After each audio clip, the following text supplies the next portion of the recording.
everybody. Welcome to the Trading Market Technicals Morning Call video for January 7th. First video of the year. It's my first day officially back. I usually take that week off in between Christmas and New Year's. Just small, I'm in the office every day, but not really doing too much of anything. Just kind of observing the markets and getting ready for the new year. We had a nice big week yet last week, as you can see. Big move up on the tentative fiscal cliff deal. They rallied the markets hard on that, and then we had our minutes, and I threw out a little quick excerpt on what I thought about the minutes. That was thinking that was going to get some further strength in the U.S. dollar.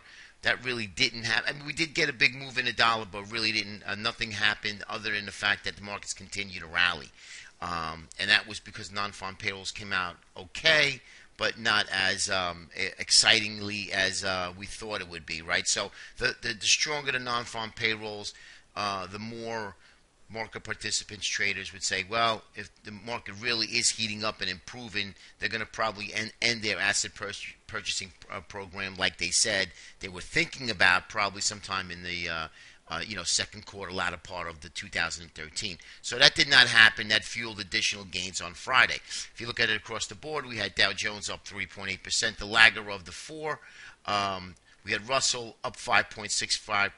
This is exactly what you want to see when you have risk on. And then we had, of course, NASDAQ and S&P all way up in the 4.5 to 4.75%. All of the indices below, positive, so exactly what you want to see. Commodities, gold took a beating, obviously, because of what was happening. Copper is what I like to see, 2.9%. So a good week on light volume, though. You must really got to take note of that. But nonetheless, a real good week. So if you were day trading, you were looking to be buying dips, and if you're a long-term investor, obviously you'd be staying put, not doing anything. Now, I want to just run through the sectors and then the indices, as you can see here. Green across the board, really not much to talk about.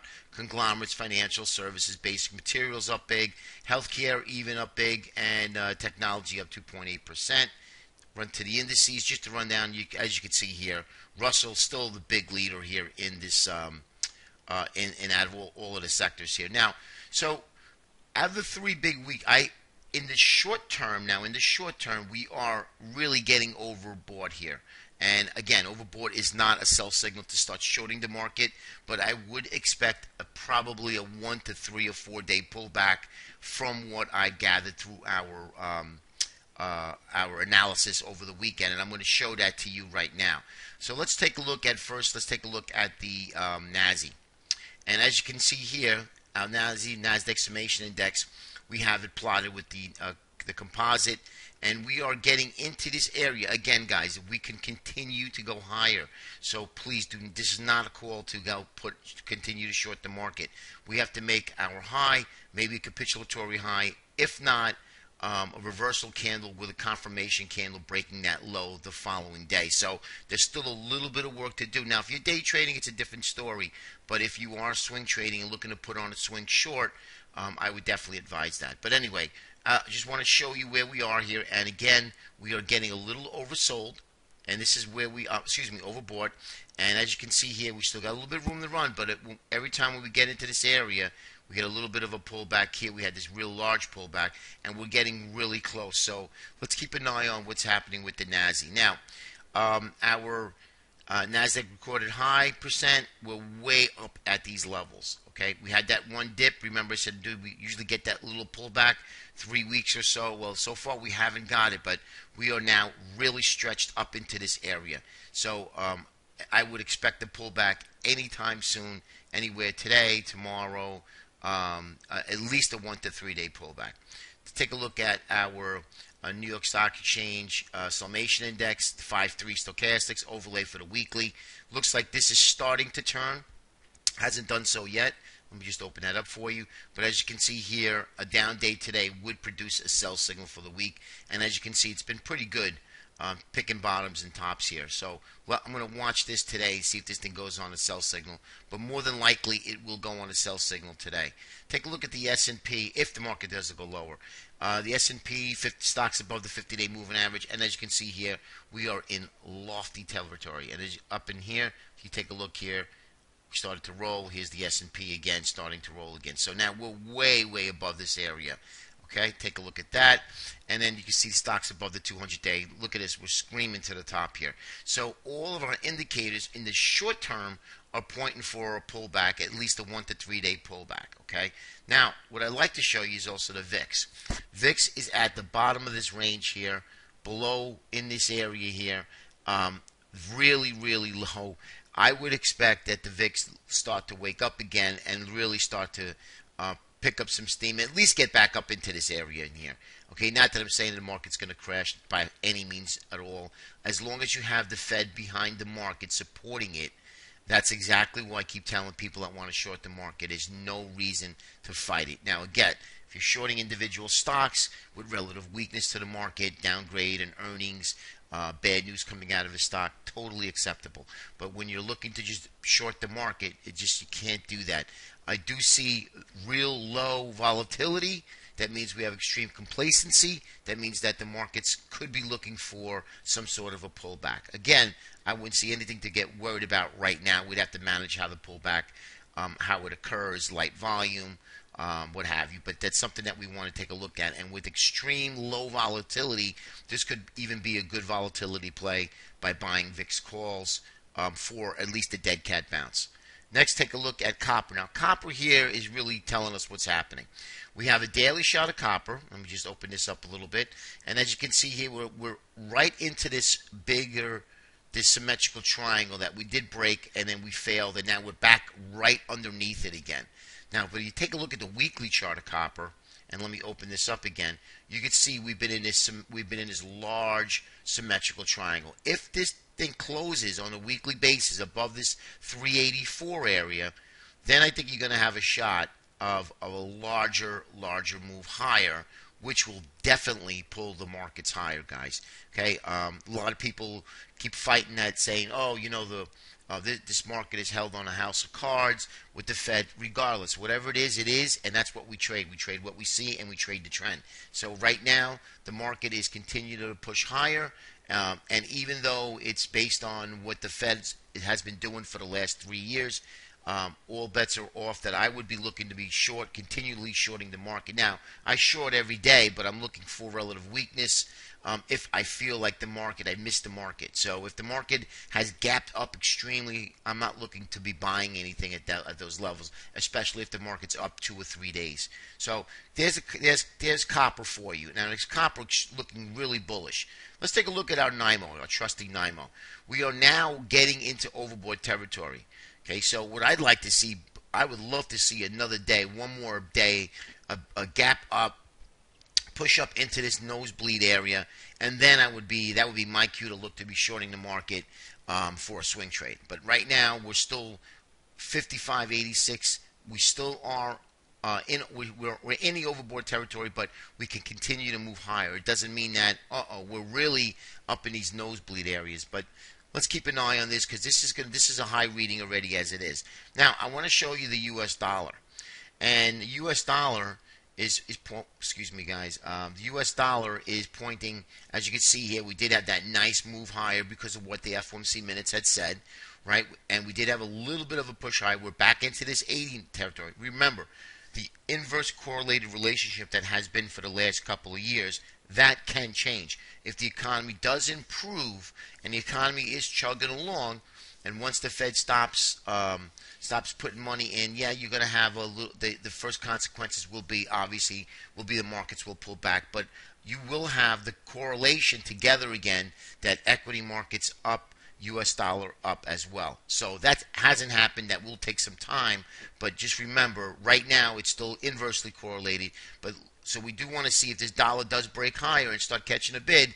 At least in the short term, we should see commodities and equities roll again with that current relationship to what's going on. Okay, so now let's go right into the charts. Weekly, and I have a weekly. I have some monthly charts here. Now here's the weekly chart with the uptrend line. We had two uptrend lines, and we're testing, as you can see, our volume profiles, the upper end of this line. Now this, to me, looks very bullish. There's nothing wrong with that at all. You can even look at this as a large ascending triangle. Okay, and as you can see here, we're not oversold at all on the weekly chart. I'm sorry, overbought on the weekly chart at all. So this is something that we really want to monitor at the end of the week. There's this large engulfing candle, maybe take back half. We get back to the 1434, or even look to test again one more time into this apex area of this upper trend line, and then shoot out and break back and look to test the highs again from 2010, 2011. But this is something that we're going to keep an eye on. This is very interesting developments. Now, take a look at the S&P. As you can see, the S&P 500 is a little busy, but I wanted to point out that, remember, before the videos, before the holidays actually, I said, guys, looks like we have some inverted head and shoulders patterns here.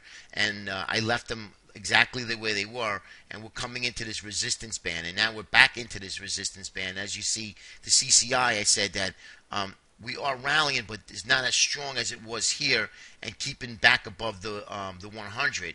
We roll back over. This time, this pop up, we didn't even get above 100. We did get above 100, but ever so slightly, and rolled back down again. And then we started getting a little bit of a break higher, and then we rolled, as you recall, for the 4 or 5 days. And then now we started pushing back. And that was that Monday prior, saying that fiscal cliff deal has been resolved, at least temporarily. And now we're back above again. So as you can see here, 3, 4 days, 1 day pause, big stretch. I would use caution here if you're looking to start to add to your positions. If you're a long-term trader, I would wait for a pullback before you do any type of adding on. If you're obviously a short-term trader or you're swinging, I would still also wait as well. Again, day trading, something a little different for the day. But nice move up. No question about it. We are up at the upper end of the Bollinger Band, telling us that we are a little bit extended. So at least a pullback here again, guys, for 1 to 3 days we're looking at. Now, take a look at our long-term 60-minute head and shoulders. If you recall, I had this inverted head and shoulders out, which measures 1513. Okay, so that is a little bit away, but the way the markets have been moving, that could be a 2 or 3 day move. Nonetheless, guys, let's keep an eye on this, though. We do have a target still valid here, and we're way back above the neckline here. So if this does work, which it is working as of right now, we're looking for 1513 as right now being the high for this next move up, this next rally up. Now, that could be it for that rally, and then we start to sell off the latter part of 2013. But we'll see. Let's take it 1 day at a time here. Okay? Our trusty little Bollinger Band saying, guys, look out for a bigger move. And it doesn't tell you where, but I wanted to point this out because look what's happening. Energy is building again, so we're looking for another big move. Now, could this be to the downside this time? It very well could. Now, if you look at this right up in here, right around that last day, remember we had that final talks that the fiscal cliff has been resolved, at least temporarily. We popped up, and now we just kind of consolidated for 3 days up here with slight gains. And now we have, again, this move right here, looking for another move. Now, it could happen up or down. It doesn't tell you, but look, energy is building here, so let's keep an eye on this to see what direction it's going to go. Monthly chart of the SPDR, just want to let you know, as you can see here, we're approaching heavy resistance. Still have some move. We still got a little bit of move here from 147 to 157, so still got a long way to go, 10 points. But I wanted to point out, just look at this long-term chart here, and you can see where we are. Long-term uptrend channel, holding the lower trend line here, so nothing wrong with this chart at all. Okay, weekly chart. Looks like a nice big, large bearish rising wedge. But again, guys, weekly chart up here. Plenty of room to run back into that 150-ish area here in the SPDRs. And volume was really decent, believe it or not, for the 3 days. Low volume, but still real decent for the week. Okay, take a look at the SPDRs. Just want to show you the volume here for Friday. And then Wednesday and Thursday we did have, but look what happened. Once we gapped up, volume here started dropping off pretty hard here. So this is also another warning sign. I would use a little caution here. But again, if you're looking at this, we have this trend line, uptrend channel here, and you just bring this across. There you go. And as you can see, we're running this channel up again. But we have this left shoulder head, right shoulder, slanted neckline, and again, so this to me is a valid picture here for an inverted head and shoulders. But let's just see here. I would like to see it fill the gap me personally, before we try to look to test, because what happens is, as if we don't, if we do not get any type of pullback, then the market's making a capitulatory high, then you'll see a harder rundown in the markets, and really you don't want to see that. You like to see this thing pull back, fill the gap a little bit, slow, orderly, and then make a big run for the highs. Okay, XLF weekly chart. Just wanted to show you where we are on a weekly. Banks have been doing fantastic. That's what you want to see on a good move, and we're approaching a really, really strong resistance area. Look at our volume profiles, as you can see here. But once we break above here on a closing basis, now this is a weekly chart, so we're going to see this next Monday. Once we close this on a weekly basis, guys, we got plenty of room here to run. And if I open this up, look at this. Volume profiles really start to delete itself, and we can get a real big run back into the 20 area. So this is an important chart because we want to see the banks rally along with technology. Obviously, that would just kind of confirm internals of the markets. All right, the diamonds, same thing here. Brick and mortar companies. Back up nice. We had a big move up. As you can see here, volume was a little lighter than usual. Stochastics not oversold, not overbought, and we're MACDs as well. But we are at these areas. We had a big gap up. We're still up here holding this area for 3 days. Bullish sign. But again, I'd like to see a little bit of a pullback. Russell, big move in a Russell. Inverted head and shoulders. We got a measurement of 89.50. So we're just under 2.5 points away. Nice, but we're up at the upper end of the Bollinger Band extended. I would not be looking to buy Russell from here. If anything, I'd let this market rally without me, and then look to buy the next pullback into support before the next push to the highs. Okay, and transportation, and if you remember, I've been mentioning, wow, we're in this symmetrical triangle for months and months and months. Pretty boring, nothing happened. We did dip lower here, I remember, in October, and I said, guys, if it breaks here, we're going to be in trouble with the markets. Sure enough, it held. Put a reversal candle in, and then I mentioned to you, well, December is going to be a big month for transports. Let's see if they rally, and sure enough, they rallied really hard, and we had that big gap up, and now we're above this area here. Very, very positive for the market. Very positive. Long-term investor looking really, really good. Again, though, we are stretched here, so you want to see the market pause. But with the algorithms and the high-frequency trading, it doesn't. This types of system, they just continue to buy until once it reverses. That's what kind of scares me a little bit when the markets are at these levels here. Okay, and I want to talk about Apple just quickly on a weekly chart. Apple not really looking too good. I'm watching it last week on and off, watching the markets as well on and off, and it just can't seem to really get above this 580, 600 area. It tried and went up to that 569 and failed miserably that day. So my thesis is still the same for Apple. If you're going to look to buy, I look to buy in a support area, the 500, 501, but keep a tight stop, guys, because if it continues to get in this area, eventually it's going to break this upper trend line and test this lower trend line here on that 467. That's really where you're going to be a big buy-in. So right now, this is just a day trading stock. If you're looking to trade it, I don't trade it, but if you're looking to trade it, to me, it's just a day trading stock. Take a look at the daily chart, and then we can wrap this up. And as you can see here, we've just been really chopping around here. 50-day moving average comes in at the 557 area, 558. Can't break below it, and actually on Friday, broke the 20-day moving average. So we'll see if this has follow-through. So the markets have rallied immensely, and we've got a sell-off in Apple. So not too good. We'll have to see what happens here, but it looks like Apple really wants to test the lows, if not break the lows, and look to get into this 567 area. And I think that's really where it needs to shake out some more hands, and then I think Apple does run, maybe not the 700, but I would at least like to see it get into the 600 area, maybe the 610, and then reevaluate. But Apple seems like it has a bit of troubles, so really, guys, for the longer-term picture, I would be looking to use some caution here. Let's see what happens on the next move up on Apple, if we can get any kind of sustainability above the 50-day moving average. All right, guys, I know this is a long video, only because I wanted to catch up. Welcome back to the markets. I'm excited. I'm ready for 2013. So we'll be having our daily videos on a consistent basis again. Have a great day. And I just wanted to mention again, we have exciting new stuff coming on our website. I don't want to reveal anything yet, so just be patient. Another few more days. I'm hoping to get everything out this week. If not, it would be for next week. But a lot of great stuff for trading. A lot of great stuff for everybody out there. Have a great day, and we'll talk to you tomorrow.